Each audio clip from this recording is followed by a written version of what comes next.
আজ আমি রান্না করব পালং শাকের চচ্চড়ি। এর জন্য নিয়ে নিচ্ছি 1 আঁটি পালং শাক, বেগুন, মূলো, আলু, টমেটো, কাঁচা লঙ্কা। সবজিগুলোকে কেটে ভালো করে ধুয়ে নেব। তারপর গরম জলে লবণ দিয়ে পালং শাকগুলোকে সেদ্ধ করে নেব। শাকগুলো সেদ্ধ হয়ে গেলে জল ঝরিয়ে নেব। তারপর কড়াইতে তেল দিয়ে কেটে রাখা সবজিগুলোকে একে একে ভেজে তুলে নেব। তেলেই বড়িগুলোকে দিয়ে লাল লাল করে ভেজে নেব। এই রান্নাটা দেখতে যতটা লোভনীয়, খেতে ততটাই সুস্বাদু। ফোড়নের জন্য আমরা নিয়ে নিয়েছি শুকনো লঙ্কা, পাঁচফোড়ন ও তেজপাতা। ভেজে রাখা সবজিগুলোকে এবার দিয়ে দেব। এরপরে আমরা সামান্য হলুদ গুঁড়ো এবং স্বাদ মতো নুন দিয়ে নেড়ে নেব। তারপরে সিদ্ধ করে রাখা পালং শাকগুলোকে এর মধ্যে অ্যাড করে দেবো।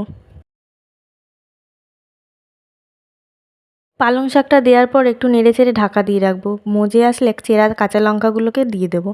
এবার ভেজে রাখা বড়িগুলোকেও দিয়ে দিলাম। সবশেষে স্বাদ মতো নুন মিষ্টি দিয়ে নাবিয়ে নিলে রেডি আমাদের আজকের চচ্চড়ি। ভিডিওটি ভালো লেগে থাকলে অবশ্যই একটা লাইক এবং চ্যানেলটিকে সাবস্ক্রাইব করে দেবেন।